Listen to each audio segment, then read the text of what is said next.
1143 DZMR Missions Radio.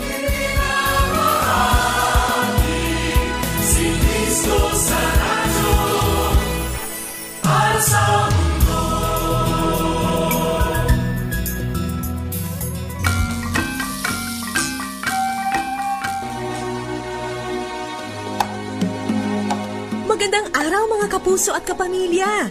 Panahon na naman ang kasiyahan dito sa Masayang Tahanan.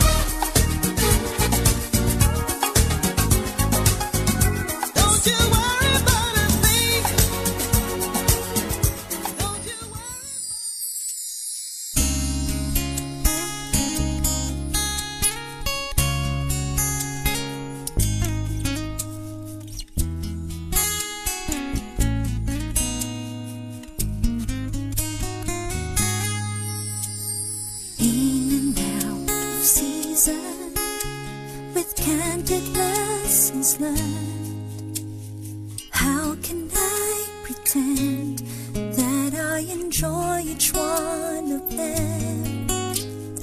I can find no reason to doubt you in the end, hoping now and then to be reminded once again, memories of joy and tear, every occasion of the year. For as long as you are always near, all I can tell, life has never been this well, and I've only you to praise, the perfecter, author of my faith. And by most amazing grace, Lord, I'm never letting go, for in you all blessings flow.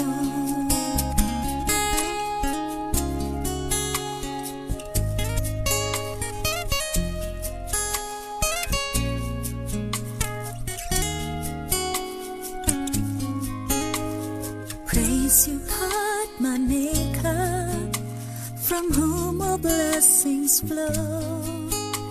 And all I have to show is my allegiance, Lord. You know, seasons of peace and strife, every adventure of my life. Keep your blessings flowing, Jesus Christ. All I can tell, life has never been this well, and I've only you to praise, the perfecter, author of my faith.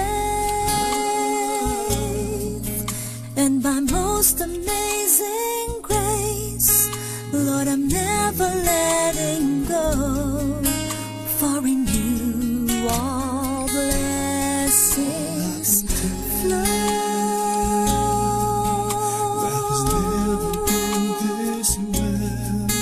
And I've only you to praise, the perfecter, author of my faith. And my most amazing grace, Lord, I'm never letting go, for in you all blessings, all those good things, all those blessings flow.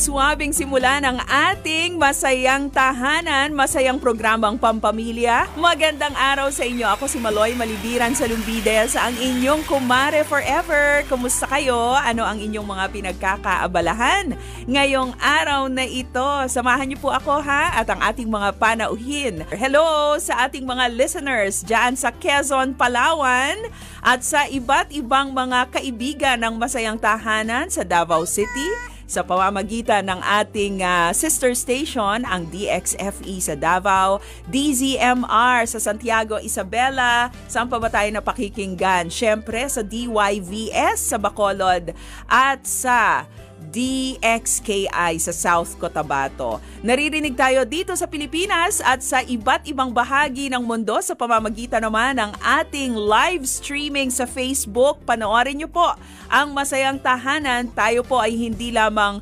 worldwide, netwide din po tayo. Hello! Ano ang inyong mga ginagawa at pinagkakaabalahan ngayon? Magparamdam kayo at magpahatid ng inyong mga pagbati. Pwede kayong mag-post ng inyo pong mga mensahe kung merong nagbe-birthday, anniversary, o kaya naman special activities dyan po sa inyong church o dyan sa inyong barangay.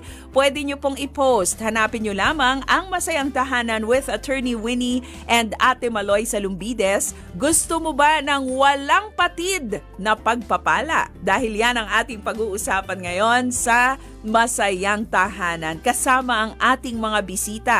At dahil ngayon ay bagong buwan, meron din po tayong bagong feature na hatid sa ating mga ka-family. Kayo ba ay namomroblema dahil ang inyong buong family at ang inyong mga anak palaging nakatutok sa kanilang mga gadget, cellphone, iPad at kung ano-ano pang mga gadget dyan sa bahay? Gusto nyo ba ng family bonding time na talagang lahat kayo ay nagkakakitaan sa mata, kayo ay active na active? Nako, meron po tayong coach na magbibigay ng kanyang mga tips sa atin. Maya-maya makakasama natin si Coach Kat Kimpo sa ating pinakabagong feature dito sa Masayang Tahanan, ang Time Out with Coach Kat. Pero bago yan, pakilala na natin ang ating espesyal na mga guests bumisita dito sa ating Masayang Tahanan, sina Professor Philip Martinez at Mrs. Glessy Martinez. Mga taga Cavite po sila. Si Professor Philip ay isang full-time faculty sa De La Salle, Dasmariñas, Cavite. At siya po ay may-ari din ng Great Joy Distributors, Inc. At si Mrs. Glessy naman ay isang manager sa isang Cavite operations ng Alas Oplas and Company. Ito po ay isang auditing firm. So siya po ay isang certified public accountant. Siya ay part-time faculty rin sa De La Salle University, dyan po sa Dasmariñas, Cavite. They have been married for 12 years and they are blessed with two wonderful boys, sina Sean and Dave. Ang ating guest couple ngayon ay galing sa Church of God, Dasmariñas, Cavite. Welcome to Masayang Tahanan. Huminga ng malalim at batiin ang inyong mga kaibigan. Hello Glessy and hello Philip. Good morning po. Magandang umaga po sa lahat ng listeners ng Masayang Tahanan. Kamusta kayo? Ni-require mo ba ang iyong mga estudyante na makinig sa Masayang Tahanan ngayon? Bakasyon pa po. Bakasyon nyo pa? Opo. Ang tagal naman ang bakasyon ng De La Salle. Nag-shift na po kami ng August. August na. Opo. Kailan ang pasukan August ninyo? 14 po. Ang tagal naman. Napakasarap na bakasyon naman yan. Si Ma'am Glessy, sino ba ang mga nakikinig sa iyong mga kliyente at mga kaibigan ngayon? Batiin ninyo ang inyong mga friends and family. Magandang umaga po sa lahat ng tagapakinig ng Masayang Tahanan. Binabati ko po ang mga taga-Alas Oplas, Cavite. Aha. So naka-tune in yan ngayon, ha? Hopefully po. Walang trabaho kapag ganitong Pag Saturday weekend? po, wala po. Very good yan. Kung wala silang trabaho sa opisina, tiyak ako, nagtatrabaho sila sa bahay. Mga naglalaba yan. At kung ano man yung mga household chores na nabinbin, yan ang kanilang mga ginagawa ngayon. Walang patid na pagpapala. Sa ngiti nyo pa lamang at sa inyong mga itsura, makikita na talagang nag-overflow, gaya nga ng song ni Heidi kanina, Blessings Flow. Nag-overflow ang blessings ni God sa inyo inyong buhay. Pero bago natin pag-usapan yung blessings, konting background muna. Nabalitaan ko na kayo ay galing sa maliliit na pamilya lamang. Mga siyam lang. Siyam lang ang inyong mga kapatid. Philip, kwentuhan mo nga kami tungkol sa pamilya na iyong pinagmulan. Ako po ay talaga, I came from a very poor family. Nakatira po kami sa isang maliit na kubo during that time. And Cavite to, sa Cavite? Sa Batangas po. Sa Lemery, Batangas. Batangas. Okay. At kami po ay 9 in the family and I am the eldest. 9 lang naman kayo, 9 lang, ha? konti lang po. Wow! Yang siyam na yan, na magkakapatid, lahat nakapagtapos sa pag-aaral. Yung iba po nag-aaral pa. Ang ng pinakapunso nyo ba, ilang taon? College pa po. Ilang taon? Mga 16 or 16 years old po. So parang hagdan talaga yan. Dagdag, ganyan talaga, ha? Si Glessy naman, kung si Philip ang panganay, ikaw naman yung pinakadulo sa hagdan. Ikaw ang bunso. Ako po yung bunso sa siyam din na magkakapatid. Wow! Ang husay sa family planning ng inyong mga magulang. Oo nga po. Nabalitaan ko, dahil nga ikaw yung pangsyam, pinlano ng iyong parents dati na ikaw ay ipalaglag na. Opo, nakwento lang po yun sa akin ng nanay ko. Kasi sakitan po siya during that time. So parang gusto ng tatay ko na wag na siyang magbuntis. Nabuntis. So ako po yun. Actually, pang-sampo kasi meron pong miscarriage pa siya. So pang-sampu ka. Tapos pinapainom siya ng kung ano-ano po, mga... So, hindi niya iniinom. Tinatapon niya lang dun sa ilalim ng bahay. Tapos yun, tinuloy yung... Pregnancy. Opo. Wow. Nung nalaman mo yung istorya na yan, na may plan pala to abort you, sickly si mommy, nung ikaw ay ipinagbubuntis, pero talagang sinet aside niya yung sarili niyang kapakanan para ma-reach yung full term. Ano yung dating sa iyo nun as a daughter, as a child? Ano po, syempre po, hinangaan ko yung nanay ko sa tapang niya. At saka, yung impression naman po sa akin is, ngayon na kaya ko na, may kakayahan na ako, parang ano pa yung hindi magagawa ni Lord. Kasi nung time na yon wala akong kakayahan and yet He saved me. Kasi yun po. Ang galing, ano? Opo, na parang ngayon, a very helpless opo, baby na talagang ang iyong future nandun sa kamay ng mga magulang mo, pero preserve ng Panginoon ang buhay mo. Opo, na parang ano pa yung hindi niya kayang gawin? Bakit pa ako magda-doubt? Yung wala akong kakayahan, sinave niya ako. Ngayon pa na ako ay may kakayahan na din. How was your family? Kagaya rin ba nila Philip na Ano po, medyo parang hikahos, nag-struggle? Dumaan din po sa ganon. Although, nakita ko po naman na masipag yung nanay at tatay ko na na-sustain naman po yung ano namin. Although wala silang plano talaga na to send us to high school or college. So yung ate ko na lang ate kong panganay po yung nangarap na kami ay tulungan din. Actually, so lahat ng siyam nakapag-aral? Hindi po, dalawa na lang po kami na natulungan mag-aral. Yung bunso at saka yung sinundan ko. Bunso, ikaw yung bunso? Ako po yung bunso. Tapos yung second Yung to the ate youngest? ko, opo. Wow. Tapos CPA pa yan, ha? Ibang klase. Certified Public Accountant. Tapos si Professor June naman, BS Philip. Si Professor Philip ay... Education po, major in chemistry. Wow! Ilang beses kong ibinagsak yan. Talaga? Bakit yun ang napili mo na kurso? Actually, wala na po ako mapuntahan. Naghahanap po ako ng pinakamura. So, noon po kasi nag-enroll ako sa engineering pero hindi ko masustain ang mahal ng tuition fees and other expenses. So, naghanap po ako ng pinakamura. Doon pala ako dinala ng Panginoon sa mas maraming opportunities. Galing naman. Kasi maraming takot sa chemistry.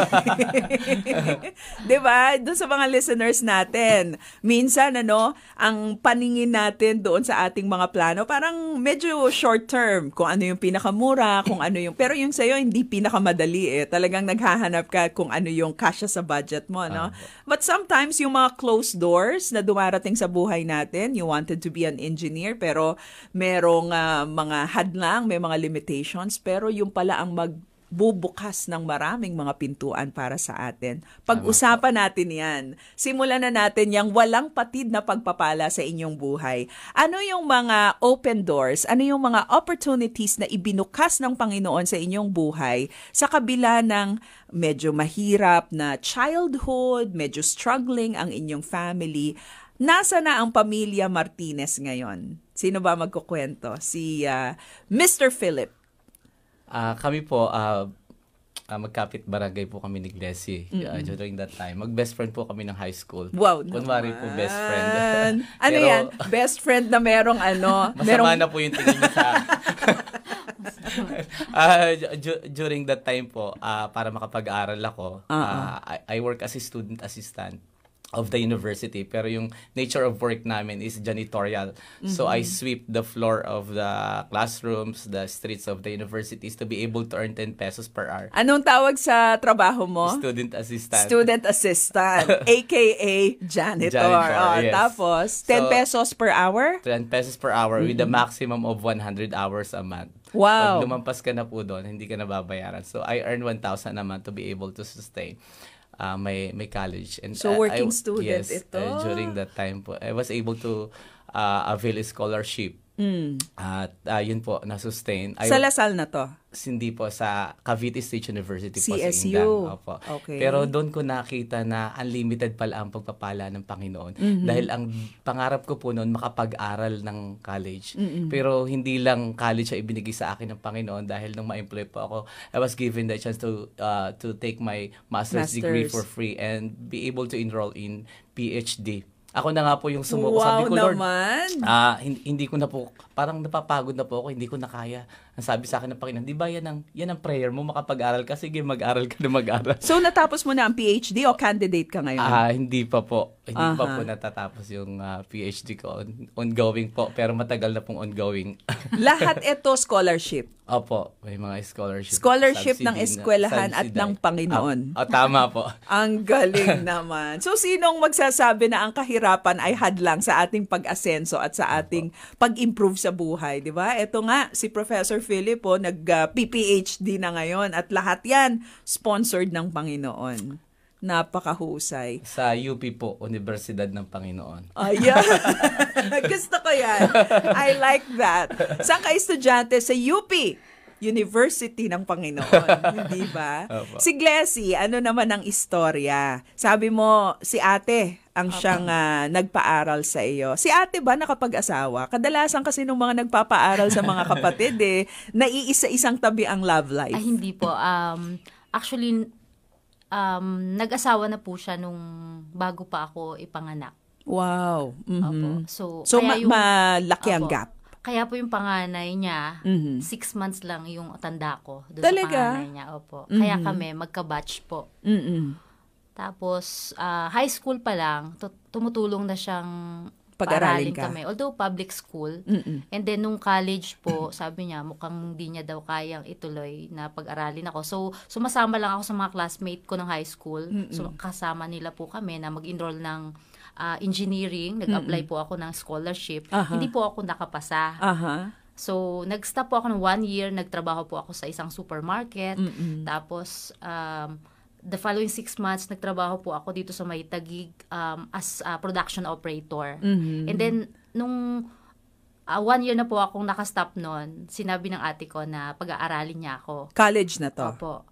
Yung panganay niya po, nag-aaral sa FEU. So, doon din po ako mag-aaral. Tapos, tinatanong ko anong course ko. Wala po akong napaghandaan kasi engineering lang din yung kinopya ko sa high school classmate ko.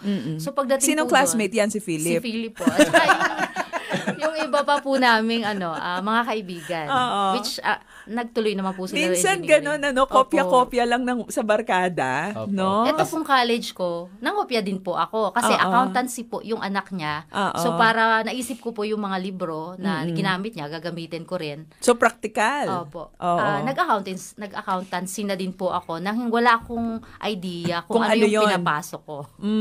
So pero I learned to love the course. Yung sobrang love na love ko yung course. Oo. Ayun po. Hanggang sa magdire-diretso, nag-board exam, pumasa sa alam board ko na exam. po nun yung kwento na ipapa-abort ako. Sobra po akong amazed na amazed every time na pumapasok ako sa FEU. Kasi ang ganda-ganda po ng FEU eh. Sabi ko, Lord, sobrang layo ng pinagdalhan mo sa akin.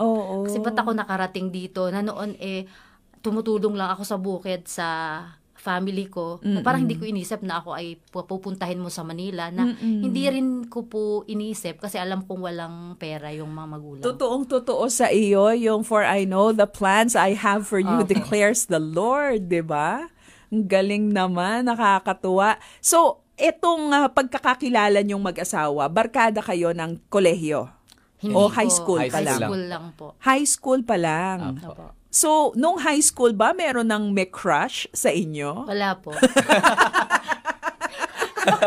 Parang tiyak na tiyak ka doon. Hindi po, kasi confidante ko po siya sa crush ko. Ganon. Oh, so alam niya kung sino ang crush mo noon. Parang ganon. So, paanong naging kayo? Paanong ang pagiging magkaibigan ay nauwi sa pagkakaibigan? Nung college po, parang nasustain yung communication namin. Yung sa mga letters na parang every 7 months ang pagitan. So, may letters pa niyan. Ganun po. Snail mail pa Pero yan. 7 months po yun. 7 Bago months ang masagot. pagitan. Pagkatapos, Tapos nung after po nung college, nagmamasteral po siya. Eh, sa Manila pa rin po ako nakatira. Oo. So parang nagkita lang po, ganon. nag-cruise uli ang Opo. inyong landas.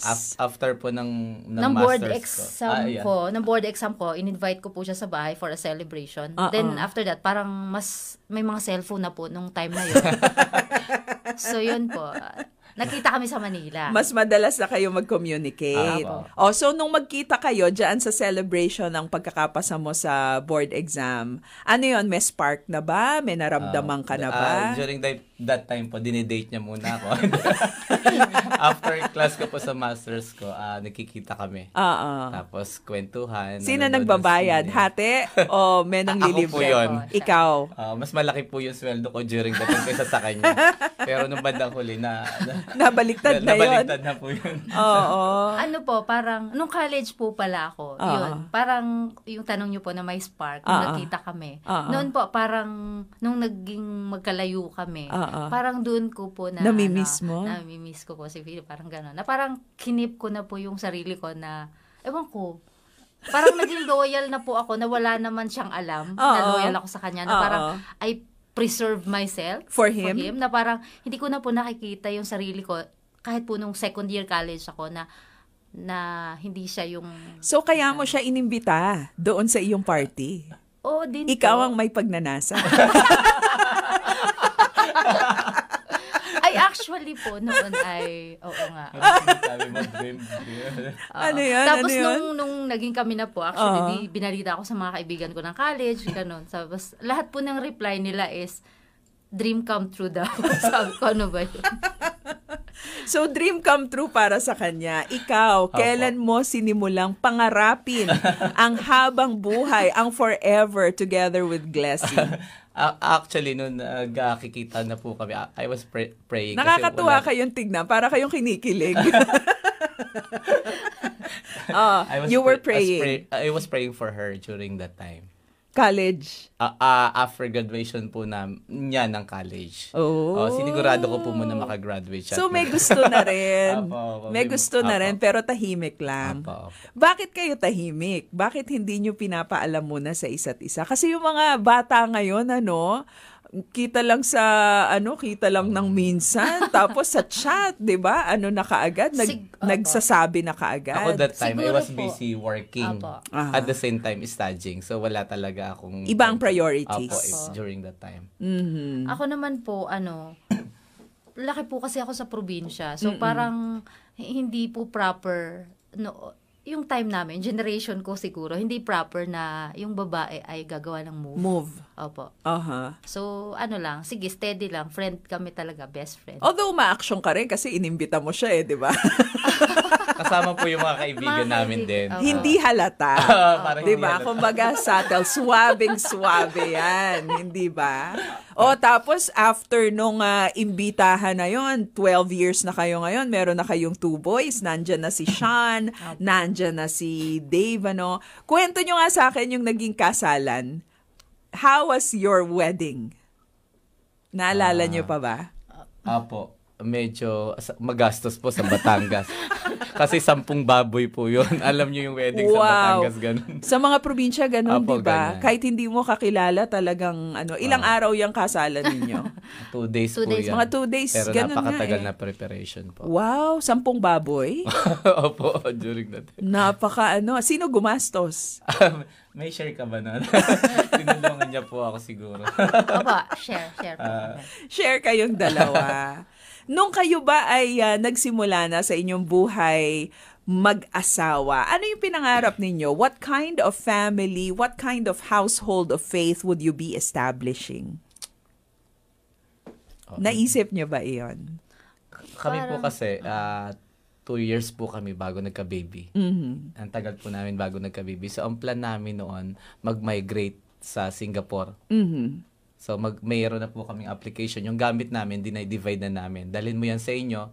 Nag-resign na po siya sa trabaho. Ito dalhin ko sa amin. Mm-hmm. And during that time, ano nangyari? May panel interview po ako. Tapos nalaman ko na pregnant ka? After 3 Buntis po weeks pala na ako. mag-resign siya, pregnant pala siya. Mm-hmm. So, Kaya hindi po pala gusto ng Diyos na magtrabaho kami sa ibang bansa. So, yung plano ninyo na magpunta sa Singapore, magkasama kayo. Apo, Kayong apo. dalawa naman. Apo. Pero yun, klarong-klaro, bigla kang naging pregnant and you took that as God's way of telling you, magstay put kayo dito. Bakit? Bakit kaya kayo dito pinanatili? Ako po kasi ang pangarap ko talaga umabroad. In fact, I have my temporary license already to teach in Florida during that time. Pero bumagsak po yung Amerika. Pero hindi naman ako, yun po yung pangarap ko, hindi ako binigo ng Panginoon na makita yung Amerika. Pero pagdating ko sa Amerika, sabi ko, Lord, salamat dahil hindi mo ako inalaw na magtrabaho Hindi mo dito. nagustuhan? Hindi ko po nagustuhan. So, marami pong every time I see another face of the earth, that's the time I would love the Philippines more and more. Ang sabi ng Panginoon sa akin, anak, dito kita pagpapalain sa Pilipinas. So, Hindi ka para dyan. Pang-turista ka lang dyan. Opo. Parang, nawala na po yung desire ko na mag-abroad. Ganon din po siya. Parang maraming nako-convict sa mga listeners natin ngayon, daing gustong mag-abroad eh. Biglang narinig yung kwento mo. So, nagdadalawang isip na tuloy sila ngayon. Si Glessy, may desire ka ba na mag-migrate sa ibang bansa noon?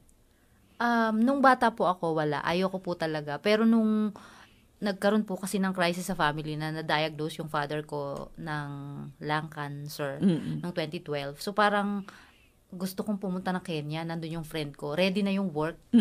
Ayaw lang ni Philip. Parang handang-handa na po ako para, kasi nga po, finances kailangan ko. Hindi rin po talaga na-allow. Anong ginawa ni God para naman hadlangan yung ganong plano? Nung time po na yon, parang na din po, na namatay po yung father. So your parang reason for going there, biglang nawala. Opo. Kasi kumbaga, yung gastusin lang at saka para sa extended family, kaya pero yung pag may sakit, ate ko pa rin po talaga yung sumagot. Ganun. So minsan meron tayong mga gusto sa buhay natin. Tapos hindi nangyayari according to how we wanted it to happen. Pero ang natutuwa ako sa inyong mag-asawa, very sensitive kayo sa pagkilos ng Panginoon. When He closes a door, naghinanakit ba kayo? Nagtatampo ba kayo? Nadi-disappoint ba kayo? What were your initial reactions nung tila nagsasara ang mga pintuan para doon sa mga pangarap at plano na gusto ninyo? Ako po, initially very disappointed po talaga ako nung kasi may mga utang na po ako to process my papers. Oo. Tapos biglang bumagsak yung Amerika. Oo. Pero na-realize ko na makakilala ako sa Panginoon. Oo. Napakaganda pala ng plano niya sa akin, sa amin. God is working behind the scene. Doon ko po nalaman ng napakagandang plano ng Panginoon para sa aming mag-asawa, sa aming family. Marami na rin akong nakakwentuhan ganyan, meron silang desire, meron silang pinangarap. Pero sa paraan na gusto nila, hindi nangyari.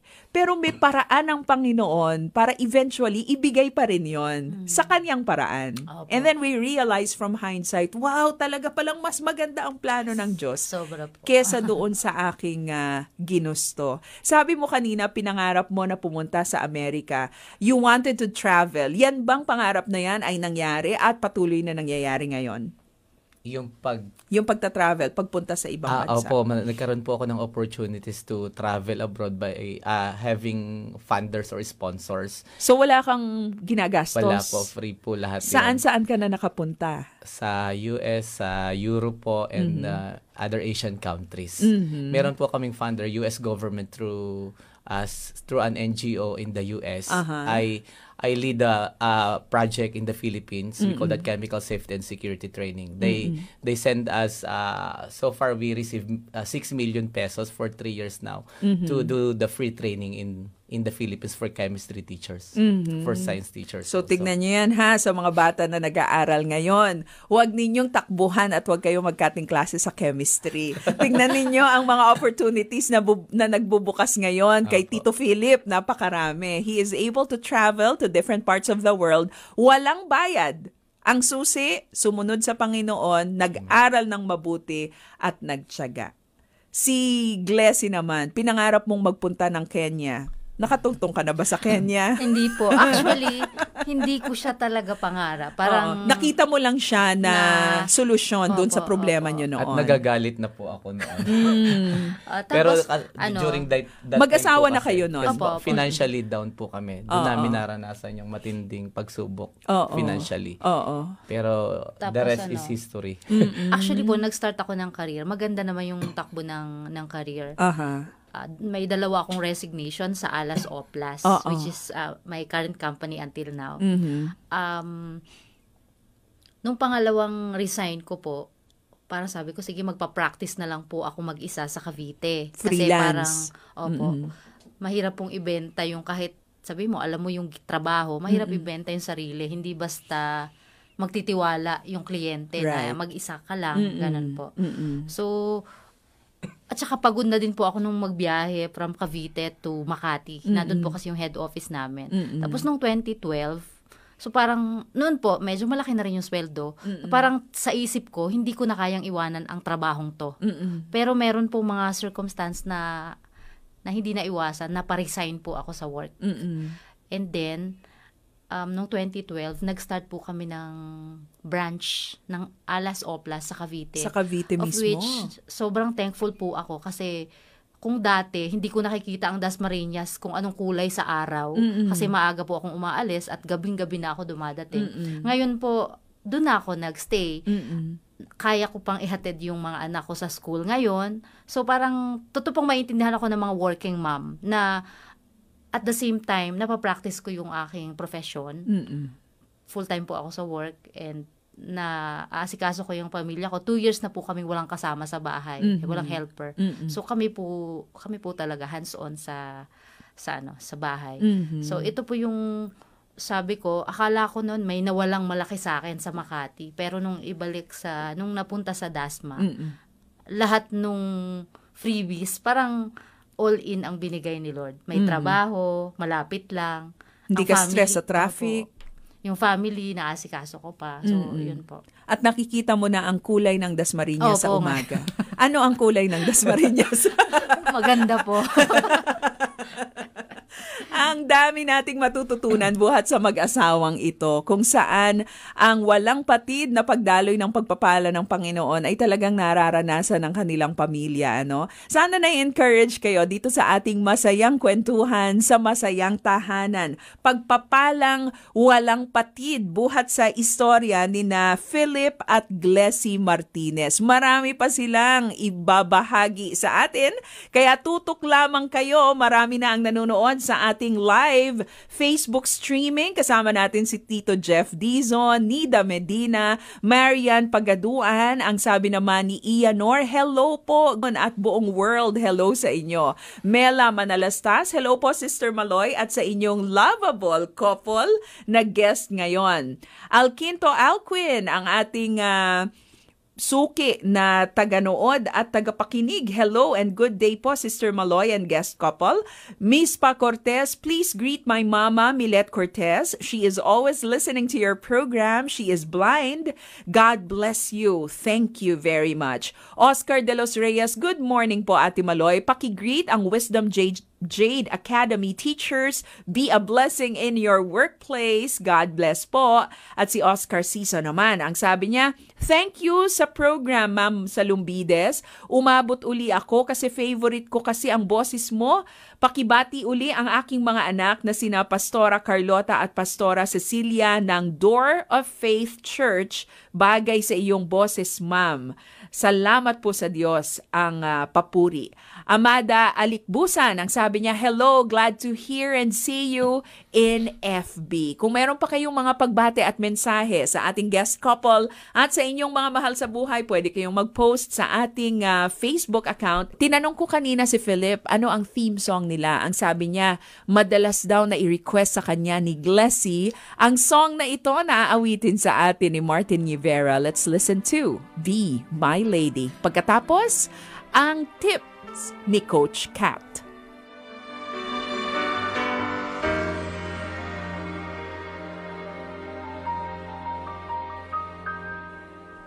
Be my lady, come to me and take my hand and be my lady.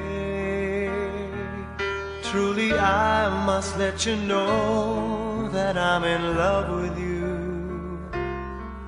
All I want is you, how I need you. So please be my lady. Maybe you could lose the pain if you just tell me.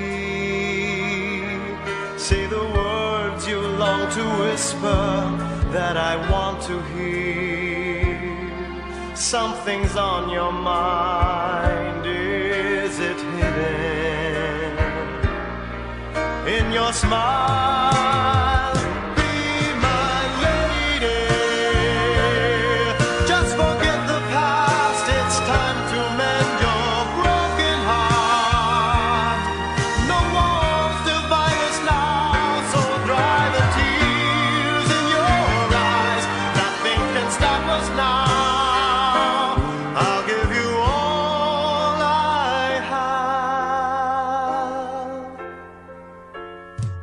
Be my lady, you're the one that I adore, so please believe me. I can never find the courage to resist your charm. Nothing's more divine than each moment you are mine.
Like a work of art, my love will last forever.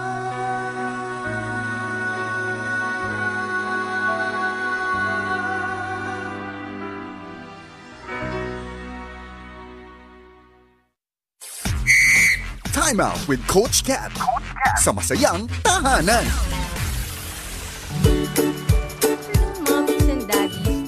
Time Out with Coach Kat.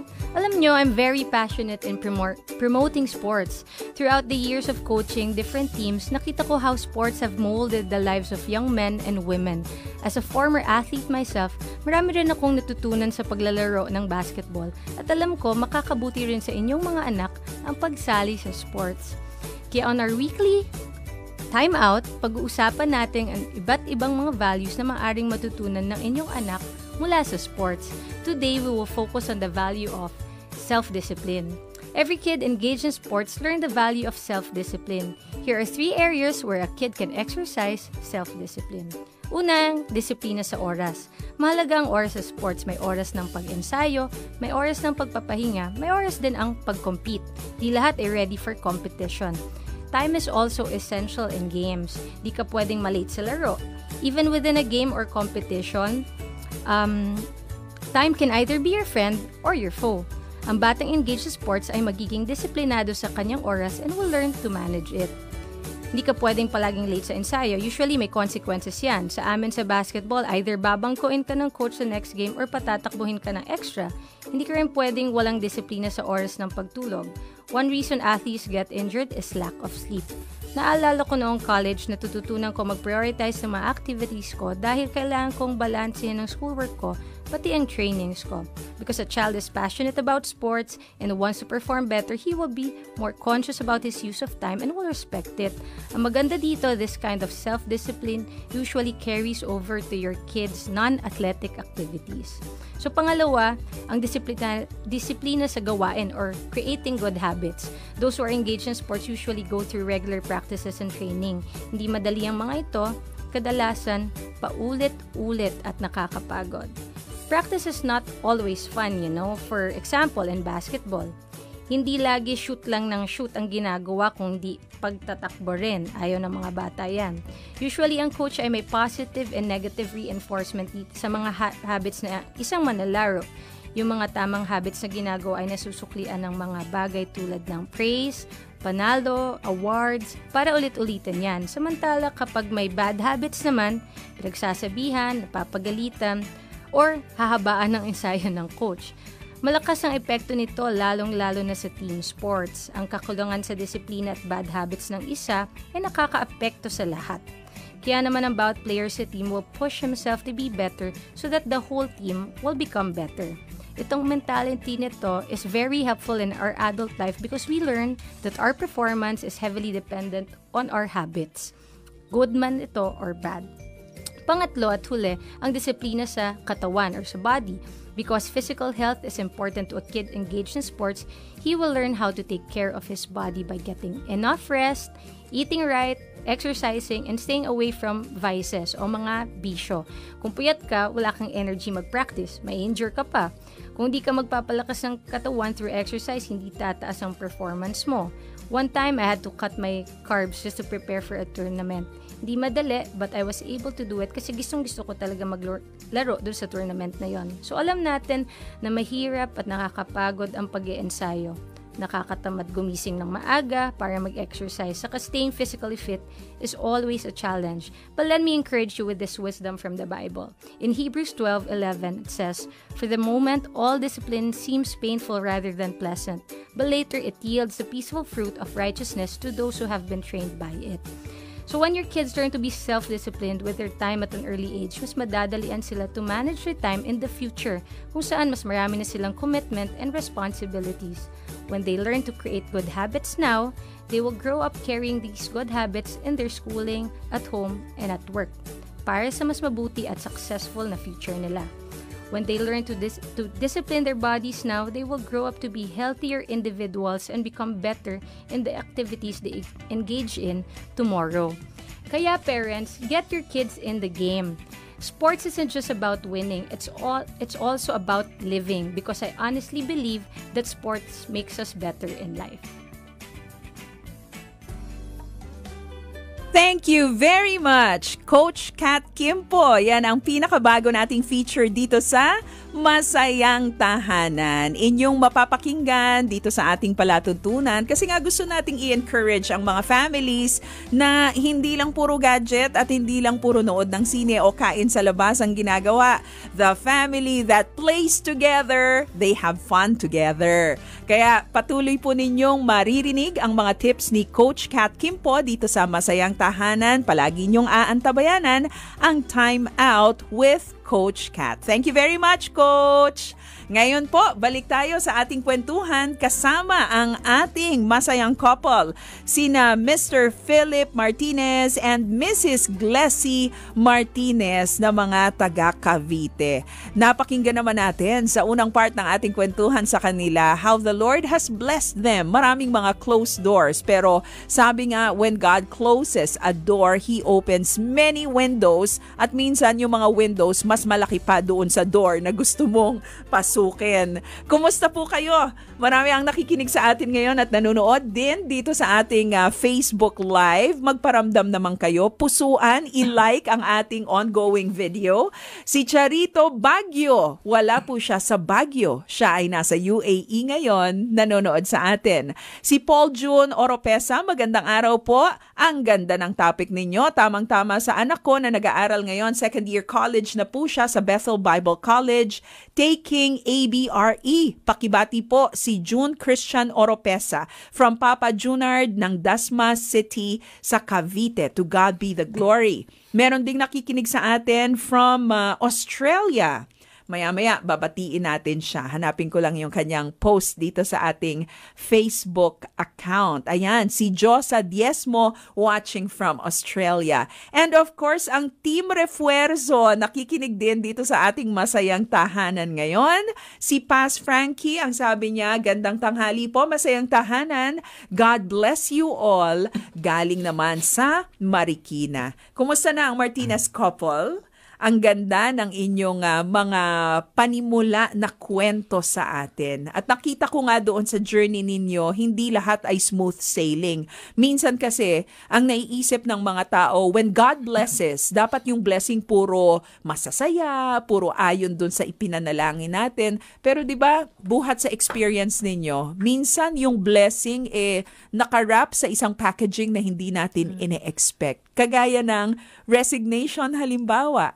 Sabi ni Philip kanina, when you resigned, it was not really an easy decision and an easy experience for the family. Medyo nahirapan din kayo, hindi ba? Ano yung mga adjustment na kinailangan ninyong gawin?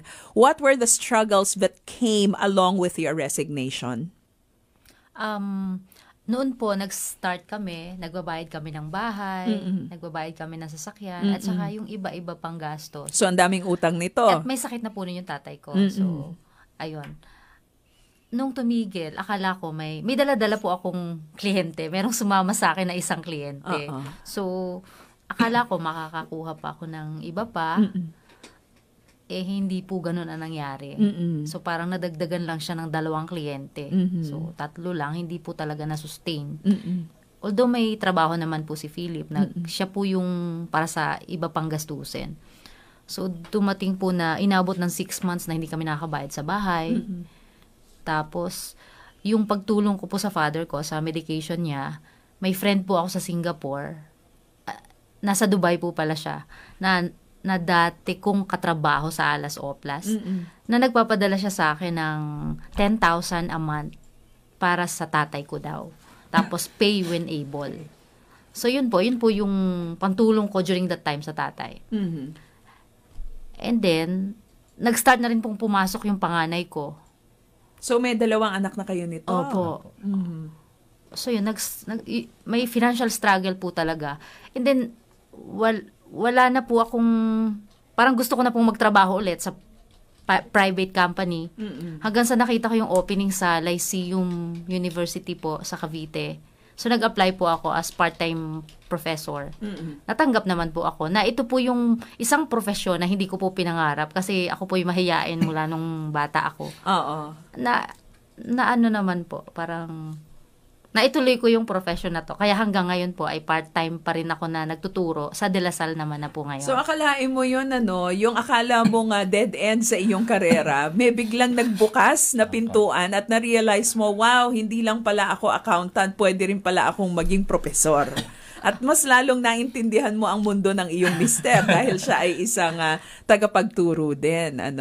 Was it dumating ba doon sa punto na pinagsisihan mo na nag-resign ka at nagdalawang isip ka, tama ba yung desisyon na aking ginawa? Minsan kasi ganyan tayo, no? When things don't happen according to how we planned it, nagkakaroon tayo ng second thoughts na, nagkamali yata ako Di ba? Ano yung naging huntahan ninyong mag-asawa nung nagsisimula na kayong makaranas ng konting hirap at kagipitan ng mga panahong iyon? Para pong noon, hindi ko po naisip na, na nagsisi ako na nag-resign ako sa ALAS.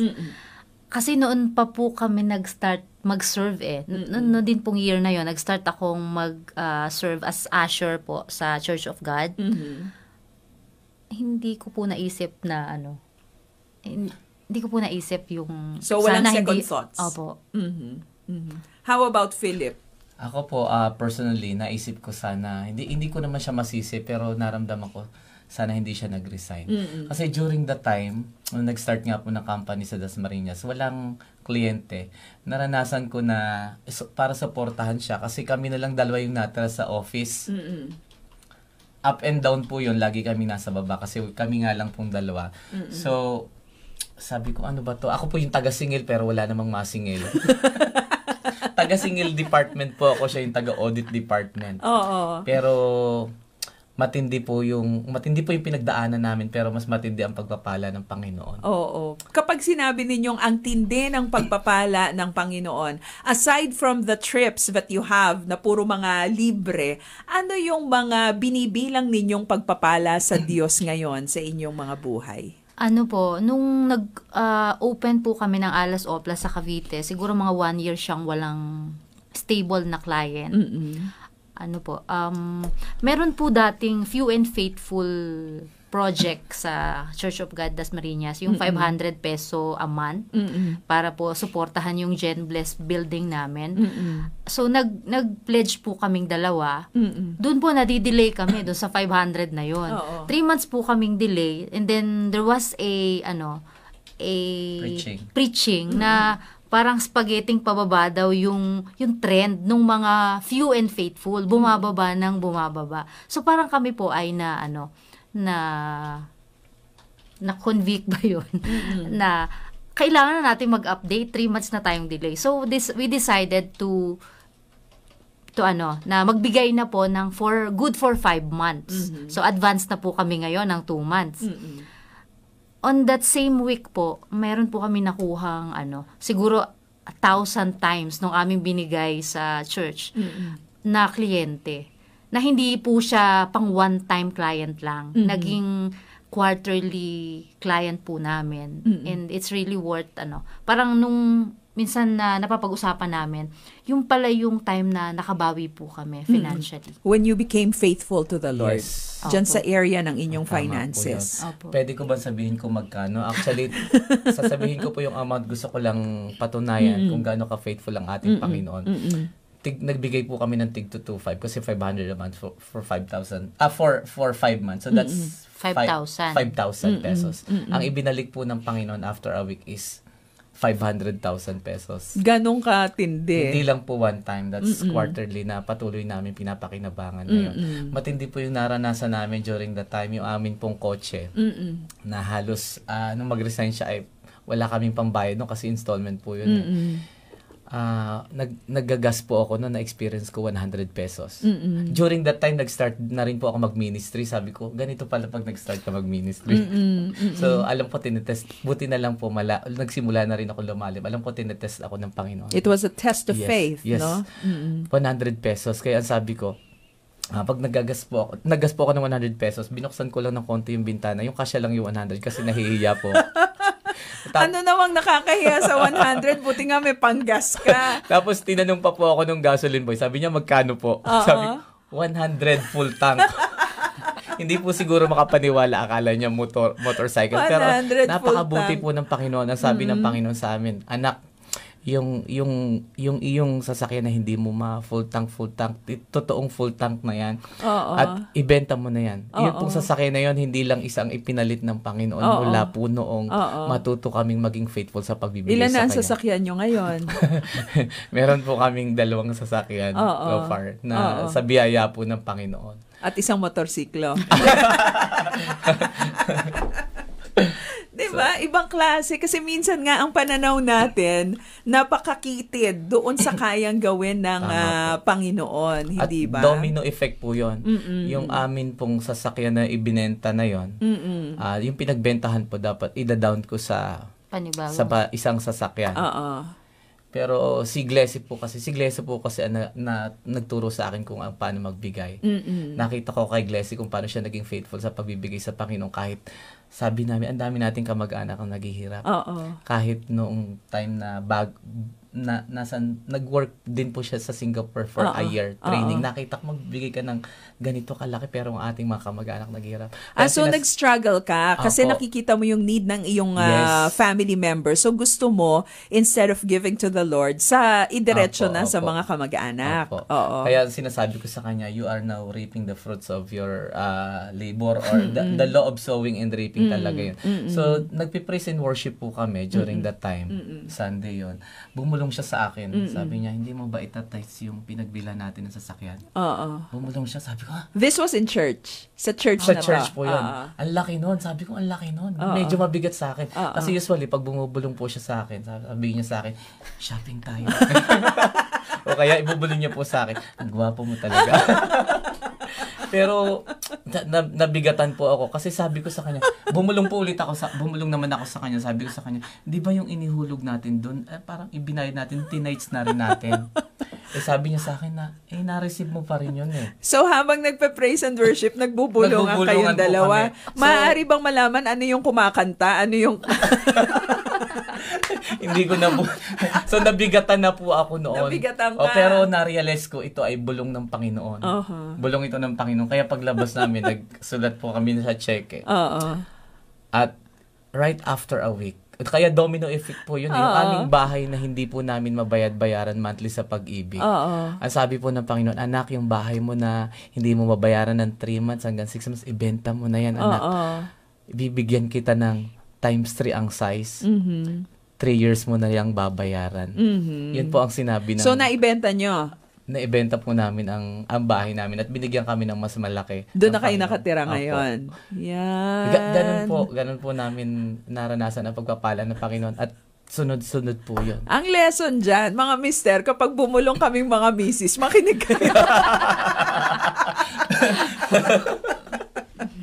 Pero nai-imagine ko yung kwento ninyo habang nagpe-praise and worship sa simbahan, nagbubulungan kayo. At siguro nung sumusulat ka sa cheque, maluha-luha ka.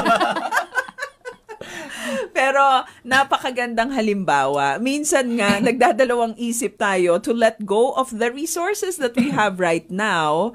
Pero ano ba naman yung resource na yan? Ikumpara doon sa walang patid na pagpapala ng Diyos na pwede niyang ibalik at ibigay sa atin, hindi ba? No one can really outgive the Lord.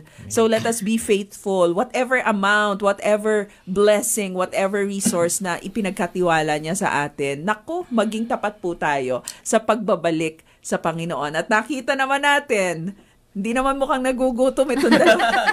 Naranasan po naming magutom noon. Naranasan yung magutom noon. Dumating po kami sa time na aalis po ako ng bahay. Sabi sa akin ni Glessy, wala kaming pangsaing. Bumili po ako ng 1 kilong bigas at 1 pancit canton. During that. Yun po naibigay sa... Naluha ka na naman habang kinakain mo yun. Po. Habang nagdadrive po ako, umiiyak po ako. Talagang umiiyak po ako sa Panginoon. Yan din ba yung araw na nagpagas ka na? Tama po yun. At pagpalusong po yun. Nagpagas ka ng 100 pesos. Opo, para po matipid ako sa gas. Pagpalusong, ninyo-neutral ko yung sasakyan. Umabot po ng 3 days yung aking gasolina. Kasi hindi talaga pong tinipid ko. Kala ko umabot ng 3 days yung paglusong. Naranasan po namin na bibili kami ng gamot para sa anak ko may fever. Kulang yung pera namin. Pero binaligtad po lahat yun ng Panginoon. Ngayon kami po ay nakakatulong na rin sa may sakit. Nakakatulong din nakakapagbigay ng gamot sa mission. So, ginagamit po kami ng Panginoon. At nakakapagbigay kayo ng panggasolina sa mga nagme-mission ngayon. Nako, nakakatuwa naman. So, binaligtad po ng Panginoon ang aming buhay. Kaya na-realize ko, sabi ng Panginoon, let us cross to the other side. So I believe we were able to cross to the other side. At sabi ng Panginoon, let us. Hindi naman yung sinabing you cross. Kasama namin pala ang Panginoon. Narinig ng Panginoon ng bawat patak ng aming luha. When you are faithful to the Lord, there is no other way but up. Amen. Diba? Yeah, exactly. No other way but up. At yung no other way but up, patuloy ang ating pagkukwentuhan tungkol dyan next week sa church nyo naman, hindi Yes ba? po. Sa Church of God. You have an invitation for our listeners and our friends today? Yes po, join us po sa Church of God, Dasmariñas po, next week, August 12. We have an afternoon of limitless learning for life, work, and business. Project po ito ng PMT. The only way is up. So for tickets po, contact PMT at 0917-315-0968. At yung mga listeners natin, makikita kayo doon. So kung nabitin sila sa kwentuhan natin ngayong araw na ito, pwedeng ituloy doon. Yes po. At diba? ang ating po guest speaker is si Miss Maloy. Sino ba yun? So magkikita-kita po tayo next week dyan sa Church of God sa Dasma. Yes po. Makikita ninyo at makikilala in person si Philip at si Glessy Martinez na isa sa mga magsaserve din, ano? Apo. That day. Naku, maraming salamat ha. Na-inspire naman ako dyan sa inyong kwento. Maraming salamat Kapag din po nagpagas ako ng 100 pesos, hindi na ako mahihiya ngayon. Ibababa ko ng maigi yung bintana. Thank you very much sa inyo. What is your encouraging final words for our listeners today? Siguro si Philip. Ako po ang na-realize ko, kailangan mo talagang ibigay sa Panginoon yung 3 T's mo. Kahit isa lang doon. Time, talent, and treasure. Naalala ko ang sinasabi kasi natin, ang sinasabi ko noon, wala akong kakayahan mag-ministry. Ako po ay kinakalabit lang. Mag-Bible study ka, magturo ka dito. Ang na-realize ko, kailangan mo palang mag-exert ng effort para sa Panginoon. Mag-labor ka para sa Panginoon. Dahil totoo po, sinabi ng Panginoon, your labor for the Lord is not... Never in vain. Yes, it's not in vain. Ang nare-recall ko, hindi naman natin kailangan na extra effort. Natatanda ko yung sinabi ng Panginoon kay Moses. Si Moses na ayaw. Sabi ng Panginoon kay Moses, you lead my people out of Egypt. Hindi kaya ni Moses. Wala daw siyang kakayahan. Pero sabi ng Panginoon, what is that in your hand? Arad. Arad. Ito lang, baston. Pero arad that can divide the sea. Right. Ano ba ang meron tayo? Konting panahon that can divide the sea. Time. Ano ba ang talent mo? A talent that can divide the sea. Yun lang po, marami pong salamat sa opportunity. Maraming salamat. Si Professor Philip at si Miss Glessy Martinez, ang ating mga kaibigan buhat sa Church of God Dasma, isang buhay na patotoo ng mag-asawang ibinigay lahat ang Panginoon at ngayon nakararanas ng walang patid na pagpapala buhat kay Lord. I'd like to pray for you and also for our listeners bago tayo magpaalam dito sa ating palatuntunan. Heavenly Father, just like Glessy and Philip, teach us to be faithful. Teach us, Lord God, to give and to return to you what is rightfully yours. Lord, make us cheerful givers. Make us obedient sons and daughters of yours. At dalangin po namin, gawin namin ito hindi dahil sa merong kaming inaasahan o inaasam na kapalit na biyaya. Gawin namin na maglingkod, magtapat at sumunod sa inyo ng walang pag-aalinlangan dahil ito ang pinakamainam. Ito ang nagbibigay luwalhati sa inyo at ito rin po ang makabubuti para sa amin. Bless this couple all the more and even our listeners who are tuned in right now. Maraming salamat. Kayo ang Diyos na nagpapala. Kayo ang Diyos na mabuti. Kayo po ang Diyos na tapat. Gawin niyo rin pong tapat kami sa inyo. Sa pangalan ni Jesus, ito po ang aming dalangin. Amen. Philip, Glessy, thank you very much for your story. Maraming salamat sa inyong pagbisita dito sa ating masayang tahanan. God bless you. At sa atin pong mga listeners, maraming salamat din sa patuloy ninyong pakikinig at dito sa ating palatuntunang pampamilya. Sa inyong pag-agapay dito sa ating palatuntunan hanggang sa susunod na ating broadcast dito sa Masayang Tahanan. Ako po ang inyong kumare forever, Maloy Malibiran sa Lumbides. Palaging tatandaan, ang Masayang Tahanan ay pinagsusumikapan. Hihintayin ka namin uli kaibigan sa araw ng Sabado at sama-sama na naman tayong mag-aaral, mananalangin at magkakasayahan dito sa Masayang Tahanan. Don't you worry about a thing.